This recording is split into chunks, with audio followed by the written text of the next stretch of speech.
కోల్కతాలోని ఆర్జీకర్ మెడికల్ కాలేజీలో వైద్య సేవలు అందిస్తున్న ట్రైనీ డాక్టర్ను దారుణంగా అత్యాచారం చేసి చంపిన వారిని వెంటనే కఠినంగా శిక్షించాలని, బాధిత వైద్యురాలికి న్యాయం జరగాలని, ప్రజారోగ్యం వైద్య సిబ్బంది బాధ్యత మరియు వైద్య సిబ్బంది రక్షణ ప్రభుత్వం బాధ్యత తీసుకొని పశ్చిమ గోదావరి జిల్లా నర్సాపురం ప్రభుత్వ ఆసుపత్రి వైద్య సిబ్బంది మరియు ప్రైవేటు ఆసుపత్రుల వైద్యులు నర్సాపురం ప్రభుత్వ ఏరియా ఆసుపత్రి గేటు బయట ఉదయం 9 గంటల నుండి 11 గంటల వరకు సంతాపం, సంఘీభావం తెలియజేశారు.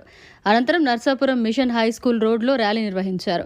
అనంతరం నర్సాపురం ఎమ్మెల్యే బొమ్మిడి నాయకర్కి నర్సాపురం ప్రభుత్వ ప్రైవేటు వైద్య సిబ్బంది, నర్సాపురం ఇండియన్ మెడికల్ అసోసియేషన్, మహిళలపై సెక్సువల్ హెరాస్మెంట్ కమిటీ వారు, Andhra Pradesh medical employees union, Andhra Pradesh ప్రభుత్వ ఉద్యోగుల సంఘం వారు సంయుక్తంగా వినతిపత్రం అందించారు. ఈ కార్యక్రమంలో నర్సాపురం ప్రభుత్వ వైద్యులు, వైద్య సిబ్బంది, ప్రైవేటు వైద్యులు, వైద్య సిబ్బంది తదితరులు పాల్గొన్నారు.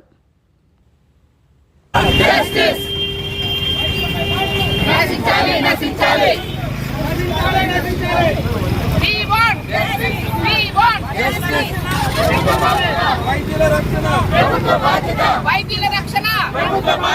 వైద్యుల రక్షణ, వైద్యుల రక్షణ. We want justice. We want justice. We want justice. పై దాడులు నశించాలి, నశించాలి. వైద్యులపై దాడులు నశించాలి, నశించాలి. వైద్యులపై దాడులు నశించాలి, నశించాలి. వైద్యులపై దాడులు నశించాలి, నశించాలి. We want justice. We want justice. మరిన్ని అప్డేట్స్ కోసం మన HN9 టీవీ ఛానల్ని సబ్స్క్రైబ్ చేసుకోండి.